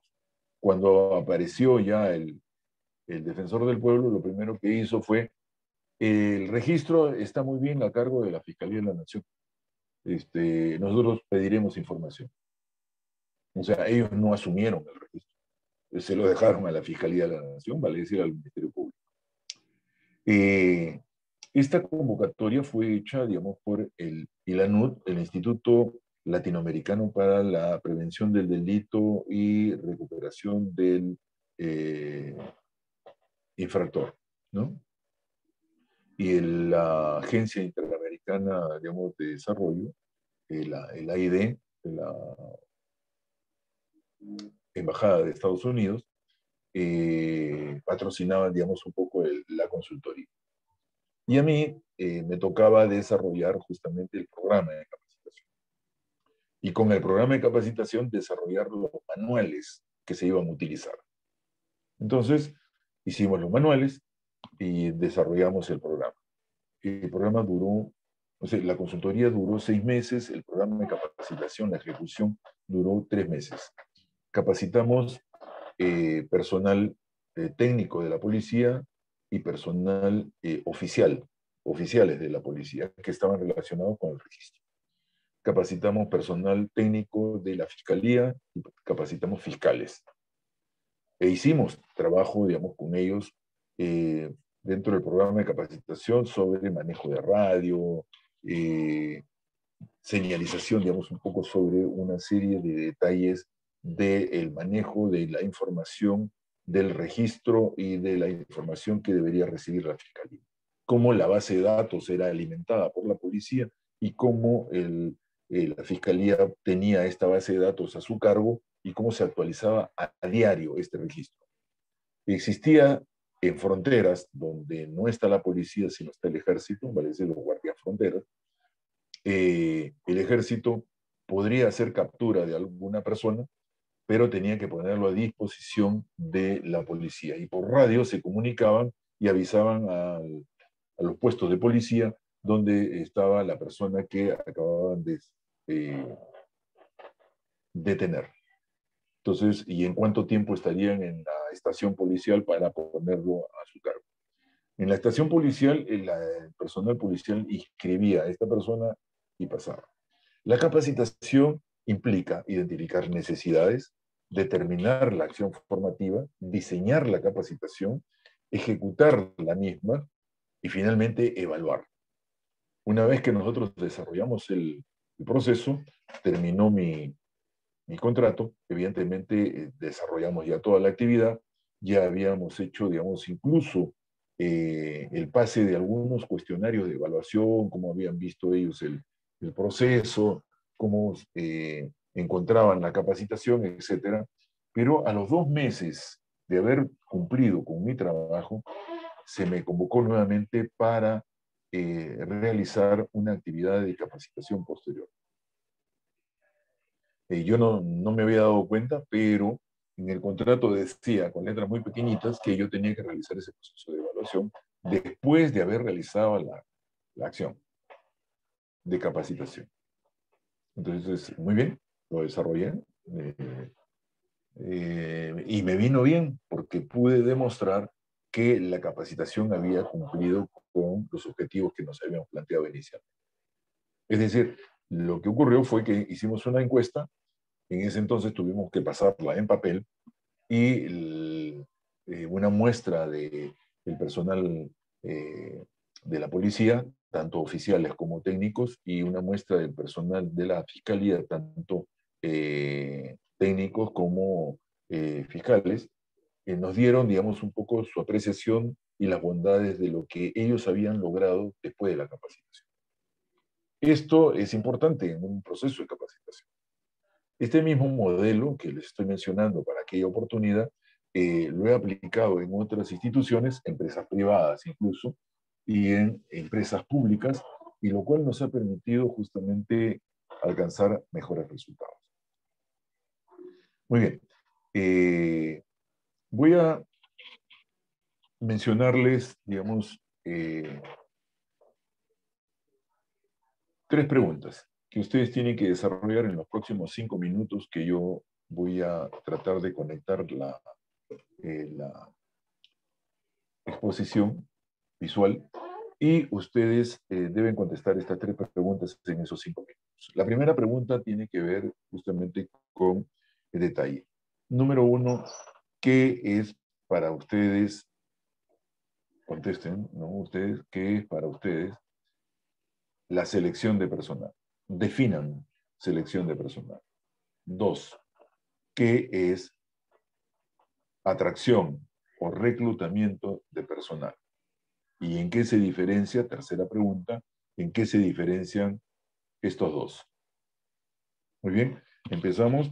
5 minutos, son 9:26, 9:31. Yo vuelvo a conectarme ya con la presentación y ustedes van a desarrollar estas 3 preguntas. ¿Listos? Me desconecto yo.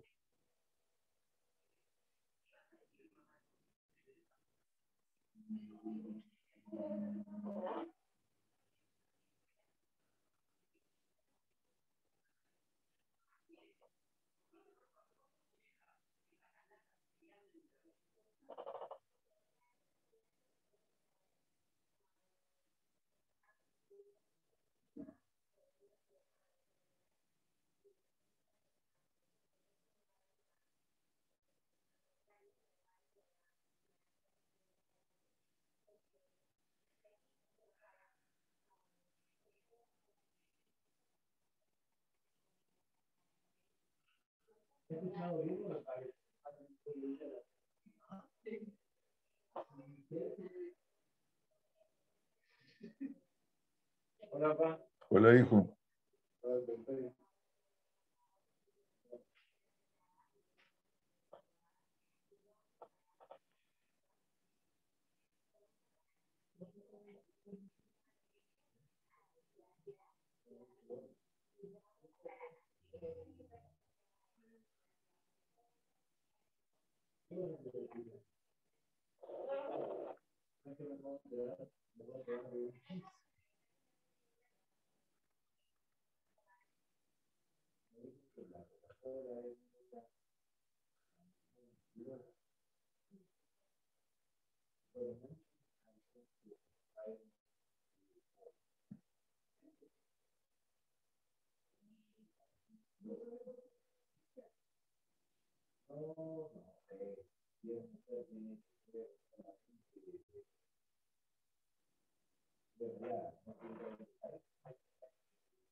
Bueno, ya estoy aquí de nuevo.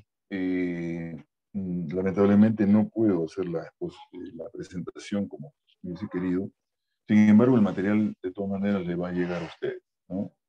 Y van a poder acceder a toda la presentación, pues es prácticamente lo que se estoy diciendo y lo único que tiene, digamos, algunas fotos y alegorías adicionales. Muy bien. ¿Qué ocurre con un proceso de selección eh,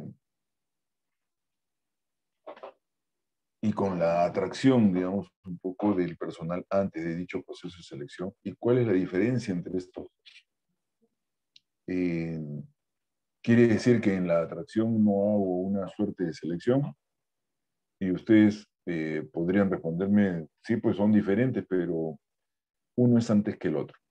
Un proceso de reclutamiento, de atracción de personal, tiene dos consideraciones. La primera es, yo voy a buscar invitar a personas de diferentes, digamos, lugares para que postulen en los puestos en los cuales yo voy a desarrollar. La primera vez que vi un proceso de reclutamiento, de atracción, ¿sí? Fue cuando estaba en el colegio. Las escuelas militares, las escuelas castrenses, la FAP, la Naval y el Ejército, fueron a los colegios a invitar a que se inscribieran y que siguieran la carrera. Si ustedes me dirán, claro, pero ese es un proceso de atracción para las escuelas. Allí no se va a trabajar, se va a estudiar. Sí, pero es un proceso de atracción. Cuando nosotros hacemos un proceso de atracción, enviamos información de lo que vamos a realizar a las diferentes universidades, a lo que se llaman las bolsas de trabajo. Es exactamente igual. En algunos casos, muy pocos, se hace exposiciones, como es quien va a hacer, por ejemplo, el- lo que hacen, digamos, como bolsa de trabajo en las universidades, es invitar a que las empresas vayan y muestren qué cosa es lo que ellos desarrollan y de alguna u otra manera ellos puedan exponer o desarrollar sobre los puestos de trabajo que podrían tener eh, a futuro para las personas que están egresando de la universidad. Eso es un proceso, digamos, de atracción. Cuando nosotros hablábamos de reclutamiento, el proceso de atracción no era tan eh, claramente definido. Vale decir, yo voy y hago una exposición, etcétera, voy a hacer atracción. Pero no voy a hacer atracción para un solo puesto de trabajo, hay varios puestos de trabajo. ¿De acuerdo? En cambio, un puesto de reclutamiento, como lo hacía el ejército, es ir y capturar un grupo de personas para el puesto base. Y a partir de ahí empiezan a desarrollar, digamos, un poco sus actividades dependiendo de su comportamiento dentro de la institución. Muy bien, en los procesos de selección implican, digamos, una convocatoria. Esta convocatoria, en algunos casos, es tomada ya como un proceso de reclutamiento. Entonces, ¿cuál es la línea divisoria? ¿En qué se diferencia el uno del otro? Cuando yo hago una convocatoria, prácticamente estoy señalizando que ya hay puestos de trabajo específicos que se van a concursar. Cuando yo hago un proceso de atracción, los puestos de trabajo, eh, puedo tener varios que en un determinado tiempo todavía no van a salir a selección. Es decir, todavía no van a salir a ser concursados. Entonces, ¿qué es lo que estoy haciendo? Estoy preparando el terreno para que cuando haga la convocatoria reciba una respuesta mayoritaria. En cambio, cuando yo hago un proceso de convocatoria, necesariamente tengo que hacer bastante publicidad para poder encontrar respuesta. ¿Qué ocurre cuando yo lanzo un puesto de trabajo y no tengo, digamos, respuesta? Eh, Prácticamente me quedo en el aire y pierdo tiempo. Entonces, lo que necesitamos es desarrollar una estrategia que permita que en el momento que yo lance la convocatoria, esta respuesta sea inmediata y sea mayoritaria, por supuesto. ¿De acuerdo? Esa es la gran diferencia entre uno y otro. La convocatoria de selección no es un proceso de atracción. ¿De acuerdo? Esto es clave para poder tomar en cuenta el detalle del proceso de selección. Muy bien, ya hemos hablado de lo que vendría a ser formación y desarrollo de personas. Cuando nosotros hacemos una actividad de formación, una actividad de capacitación, tenemos varios tipos de actividades dentro de una empresa para realizarse en el sentido formativo. Nótese que nosotros hablamos de capacitación en términos generales. Cuando nosotros hablamos de capacitación, se habla de cursos que se desarrollan en ambientes escolarizados, donde hay escritorio, pueden haber computadoras, hay un profesor con una pizarra, y nos encontramos que esta persona desarrolla las actividades más o menos como las estoy desarrollando yo ahora. Muy bien. ¿Qué significa esto? Significa de que hay alguien que va a transmitirnos información y esa información debemos captarla para poder desempeñar nuestro puesto de trabajo. Muy bien. Entonces, ¿qué es lo que vamos a realizar? Lo que vamos a realizar ahora es que esta actividad probablemente el profesor no sea el mejor entrenado para hacerlo. Vale decir, no es el que conoce mejor esta actividad, pero sí tiene la información general. ¿Quién es el que conoce, digamos, a detalle? Hay algunos trabajadores que por su experiencia, lamentablemente no tienen la capacidad de poder transmitir.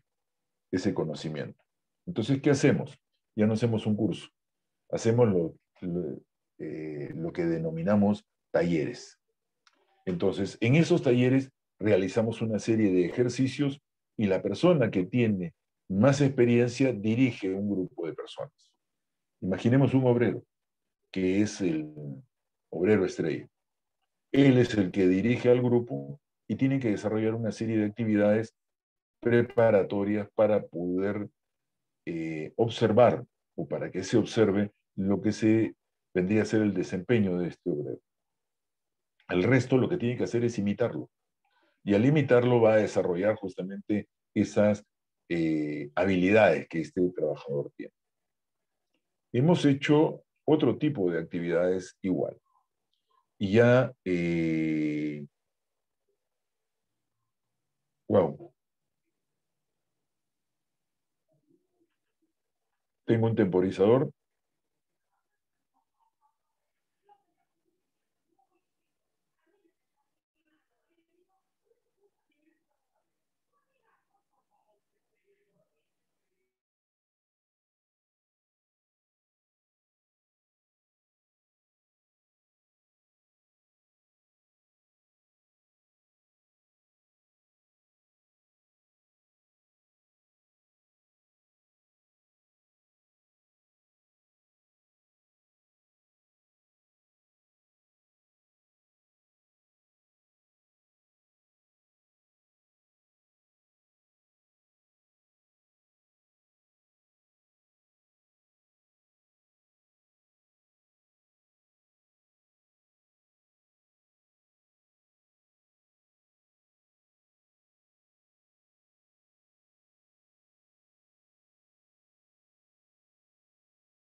Hola, hola. Disculpen, no sé qué pasó, pero estuve desconectado unos segundos. Ah, ¿me escuchan bien? ¿Se me escucha? Ah, perfecto, gracias. Eh, Les estaba diciendo que dentro de los trabajos que uno realiza en términos formativos existen algunas formas. Ya les había mencionado el tema de los talleres. Existe otra forma que se denomina microenseñanza. La empleamos para algunos puestos de trabajo, para docentes, por ejemplo, lo hemos empleado en universidades como la Pedro Ruiz Gallo, la San Cristóbal de Huamanga, San Marcos, ¿no? Eh, y nos ha ido muy bien con esta técnica de microenseñanza. ¿En qué consiste rápidamente? Consiste en que el trabajador estrella es el que realiza el trabajo y el resto lo observa y anota qué es lo que ha apreciado, qué es lo que ha visto respecto de ello. Y entonces, ¿por qué se llama microenseñanza? Porque lo que captamos es justamente los detalles de cómo ejecuta esta persona el trabajo. Cuando lo hicimos con docentes, el resto de docentes lo primero que observaba era cómo separaba a las personas. Les dábamos una serie de indicadores para que ellos tomaran nota. E incluso les servía para que ellos mismos se evaluaran. Entre ellos, se evaluaban y le entregaban la evaluación anónima, ¿no? Y él podía cada uno decir, muy bien, yo tengo que mejorar en esto o en lo otro. Entonces, existen una serie de indicadores sobre el comportamiento, la conducta, y ese detalle del comportamiento, conducta, es el que se copia. La persona va copiándola y va desarrollando, digamos, un poco esas habilidades. Se permite desarrollar eso en actividades de capacitación. Entonces, tenemos los cursos, tenemos los talleres y tendríamos esta actividad de laboratorios de microenseñanza. Los seminarios, ¿para qué se utilizan? Los seminarios es cuando nosotros queremos desarrollar conceptos, apreciaciones, cuando queremos hacer que las personas piensen más allá de lo que es su trabajo y traten de ver más allá de su trabajo. Vale decir, que puedan visualizarse conversando y desarrollando conceptualmente situaciones, digamos, laborales. Esto permite que la persona crezca muchísimo, pero es necesario, digamos, brindarles detalle, y otros son los foros de trabajo. Los foros donde se genera discusión sobre cómo mejorar lo que ya existe. Ustedes habrán visto que un chiquete de pasta dental es más o menos de este tamaño, ¿no? Más o menos entre, digamos, unos 15 centímetros. Y habrán observado que la boca que tiene la pasta dental es de 1 centímetro, ¿no? Antiguamente, yo cuando era niño, vi la pasta dental, el Jolinos, era de este tamaño, porque en ese entonces existía Colino. Y la boquilla de la pasta dental era apenas de medio centímetro. Y ustedes me dirán, pero eso que era una ridiculez. Claro, ahora nos venden una cosa así más o menos para cuando tenemos los paquetitos esos de viaje, ¿no? Donde el cepillo de dientes se abre en dos y se echa, digamos, un poco, y la pastita es así. ¿Cómo ocurrió o cómo salió de que en realidad se usara, digamos, una boquilla más grande? Eso fue en lo que nosotros conocemos como círculos de calidad.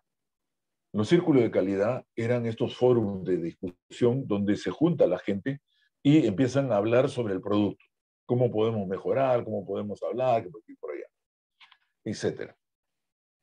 Ocurre que en este círculo de calidad de la fábrica de pasta dental, eh, todos hablaban de cómo mejorar y todo el mundo hablaba de hacerlo más largo, pero la boquilla seguía siendo chica. Nadie hablaba de eso. El único que se expresó y habló sobre eso fue uno de los obreros que participaba dentro del círculo de calidad. Y entonces dijeron, ¿cómo hacemos para que se consuma más el producto? Y entonces el obrero dijo, póngale una boquilla más grande. Así de sencillo. O sea, una cosa tan práctica que el resto no podía ver, el obrero ya lo había visto.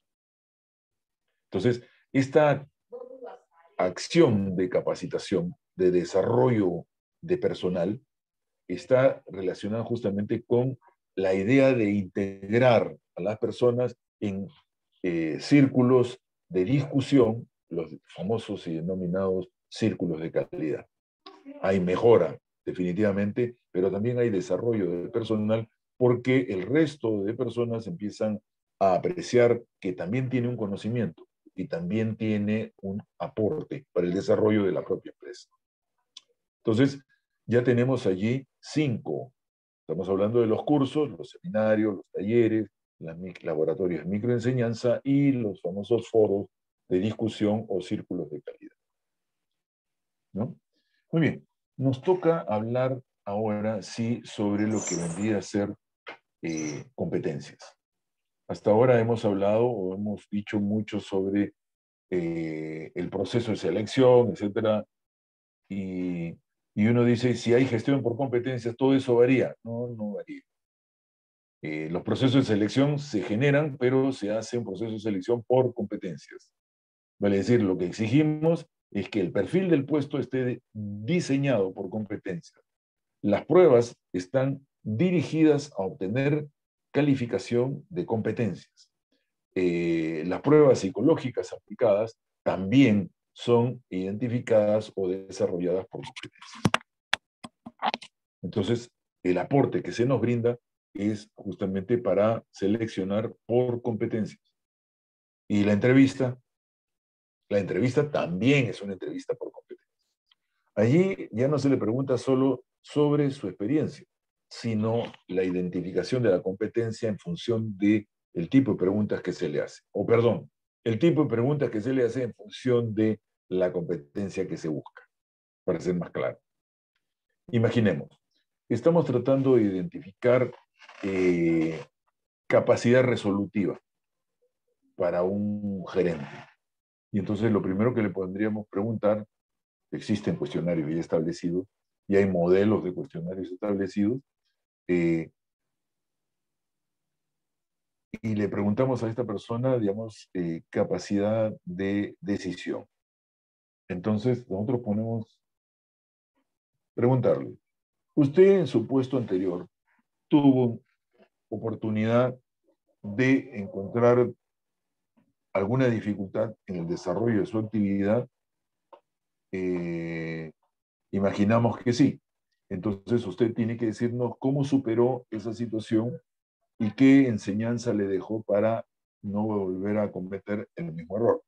Entonces la persona lo que nos tiene que decir, de acuerdo a su experiencia, ojo, fíjense, de acuerdo a su experiencia, cuál fue la dificultad, cómo decidió superarla, vale decir, cómo pudo superarla. Y allí nosotros estamos evaluando conocimiento, estamos evaluando habilidades y principalmente estamos evaluando actitud, los tres elementos de una competencia. Y por lo tanto, ante la pregunta de cuál fue la dificultad que usted identificó que le permita trascender y no volver a cometer el mismo error. Entonces quiero que se den cuenta que ante una búsqueda de selección, una entrevista de selección por competencias, lo que se busca es que por cada una de esas competencias podamos identificar que la persona tiene conocimientos sobre el tema de esa competencia, tenga habilidad para emplear dicha competencia y sobre todo lo que vamos a visualizar de acuerdo a sus gestos, a la manifestación de cómo nos relata el hecho de haber desarrollado, es su actitud. Imaginemos que una persona nos diga, sí, bueno, yo cometí un error en tal situación, lo superé porque vi la oportunidad, la salida, o le pregunté a un amigo, etcétera, y bueno, ya lo superé. Nótese que en este momento yo estoy hablando de una manera muy monótona, muy baja, con el estado anímico algo bajo. ¿Qué diferencia? Bueno, muy bien, yo sí tuve un error, el error consistía en tal cosa, lo superé porque observé que lo que me estaba faltando era información para poder concluir con todo el proceso. Luego ya me di cuenta de ello. Cambia mi actitud. Obsérvese que estoy abriendo los ojos, estoy moviendo los labios, en algún momento de repente hago hasta alguna sonrisa, bueno, lo superé. Eso implica la actitud. Si yo tengo una persona que nos habla con una actitud de superación y evidentemente nos permite comprobar que lo que hizo fue algo que es verosímil, y evidentemente en su currículum podemos apreciar de que eso aparece como una actividad en la cual él se ha podido desempeñar eficientemente, entonces ya estamos tomando en cuenta que existe correlación entre la información de la entrevista y su currículum, y lo señalizamos en el currículum. Y si a esto podemos identificar también conocimientos con algún curso seguido posteriormente a ello, por las fechas posterior, entonces nos damos cuenta que esta persona está en un afán de búsqueda de desarrollo para ser más competente, vale decir, adquirir las competencias o nivelarlas en el grado que nosotros necesitamos para el desempeño de esa función. Un ejemplo, en alguna oportunidad tuvimos que seleccionar un puesto directivo eh, o gerencial, si ustedes quieren. Eh, Teníamos ya identificados 5 personas para este puesto. Ya habían pasado examen de conocimientos, habían pasado pruebas psicológicas, y ustedes me dirán, ¿las pruebas psicológicas son o no son determinantes en el proceso de selección? En algunas oportunidades, y ya se me ha preguntado esto bastante. Y bueno, en esas algunas oportunidades yo siempre he respondido lo siguiente. Las pruebas son determinantes, mas no califican. Vale decir, las pruebas psicológicas no me ayudan a poner puntaje, ¿de acuerdo? No me ayudan a poner puntaje, pero sí me ayudan a determinar si en la entrevista la persona responde de acuerdo a la identificación que yo he hecho con las pruebas psicológicas. Eso es clave. Si yo no tengo esa identificación, entonces estoy fallando en algo. Entonces, quiero que se den cuenta que en términos de competencias es sumamente clave tener las pruebas psicológicas que me ayuden a identificar el tipo actitudinal que tiene, la forma de manejarse en términos de personalidad, porque esto me permite identificar en la entrevista si puede estar mintiendo. Entonces yo puedo identificar con mucha claridad si la persona es honesta o no. Porque ya las pruebas psicológicas me dieron un poco el deslinde. Por eso para mí son determinantes, pero no llevan puntaje. Muy bien. ¿Qué es una competencia? Una competencia es la característica distintiva que una persona tiene para poder realizar una tarea de manera efectiva. Son características, ¿sí? Son características intrínsecas propias de la persona que me permiten, o sea, distinguir esta persona de otra. Pero estas características le permiten a esta persona desarrollar una tarea o una actividad de manera efectiva. Y realizar esa tarea de manera efectiva es justamente lo que hace que se distinga del resto. Entonces, cuando yo tengo un trabajador estrella, es una persona competente. La distingo del resto porque justamente es más competente que el resto. El resto puede tener habilidades, puede tener conocimientos sobre lo que se hace, pero esta persona destaca porque tiene competencias. Esas competencias hacen que a mí se me permita identificar con mucha claridad que hay un talento de por medio. Y si esta persona es así de competente en varias áreas, entonces tengo un talento de por medio. ¿Sí? ¿Cómo puedo definir yo las competencias, tipos de competencias? Imaginemos una bicicleta, ¿de acuerdo? Una bicicleta. Una bicicleta tiene una llanta delantera con el timón, que es en la dirección. Tengo una llanta posterior, que es la que hace tracción para moverse la bicicleta. Y tengo una cadena que está amarrada a los pedales. Pero observemos que en los pedales existe lo que se llama la catalina. La catalina es un engranaje donde la cadena es la que permite hacer tracción para que se mueva la llanta trasera. ¿De acuerdo? Eh, entonces, la llanta delantera son las competencias directivas. ¿De acuerdo? Cuando yo planifico, cuando yo organizo, cuando yo dirijo y evalúo la actividad, y eso ustedes me dirán, ya claro, eso pues es administrativo, sí, pues es administrativo, pero tiene que ver con la gestión, tiene que ver con el direccionamiento de la actividad de manejar esa bicicleta. La llanta posterior son las competencias de tipo tecnológico, técnicas, digamos así. Allí es donde aparecen los conocimientos correspondientes a la labor que se va a desarrollar. Ahí es donde tenemos todo lo que viene a ser técnico específicamente, conocimientos específicos al respecto. eh, y todo aquello que tiene que saber la persona para poder desempeñarse en un determinado puesto. Entonces ahora vamos a observar que para que la llanta esa se mueva, tiene que haber habilidades sociales, que es la ruedita del medio, la catalina, ese engranaje que es el que hace que se mueva la llanta de atrás. Entonces, para todo puesto de trabajo yo tengo que tener comunicación con otras personas. Y esa comunicación se desarrolla o se realiza justamente cuando yo coordino con las otras personas. Debo tener un mínimo de habilidades sociales, por lo menos saludar, ¿no?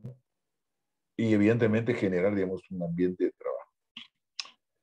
¿Qué nos está faltando? Hasta allí todas las competencias que aparecen, digamos, son lo que podríamos denominar competencias duras.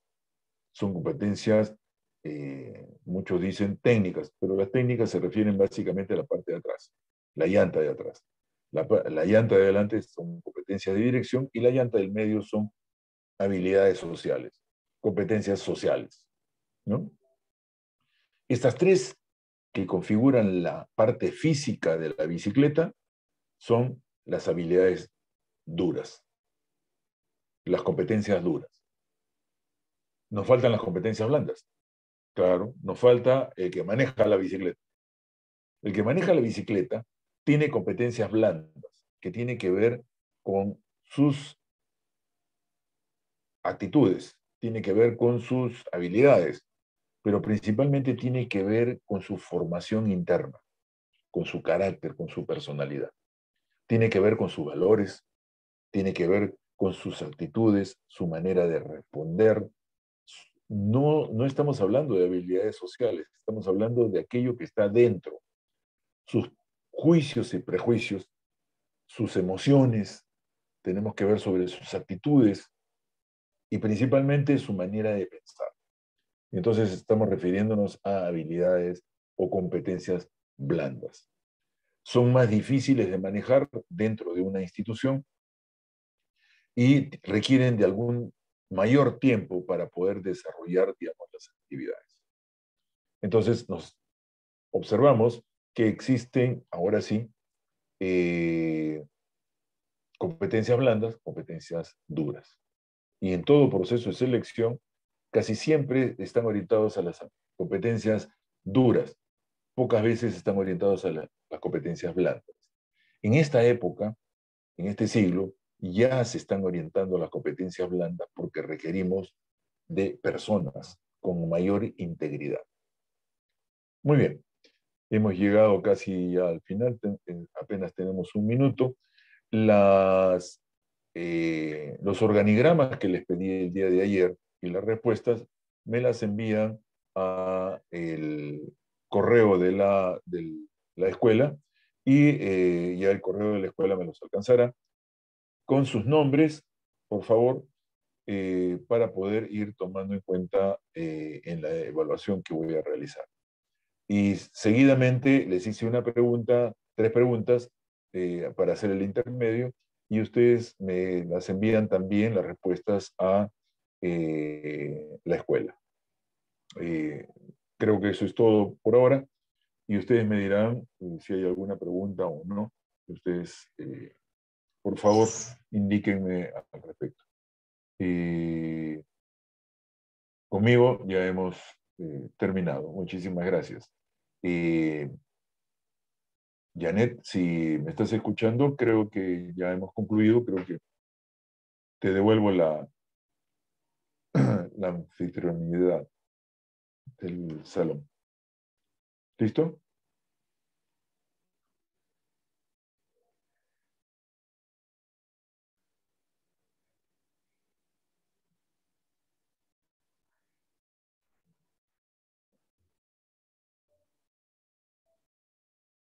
Bien, nos estamos viendo el día martes en la próxima sesión. Muchísimas gracias, muy buenas noches.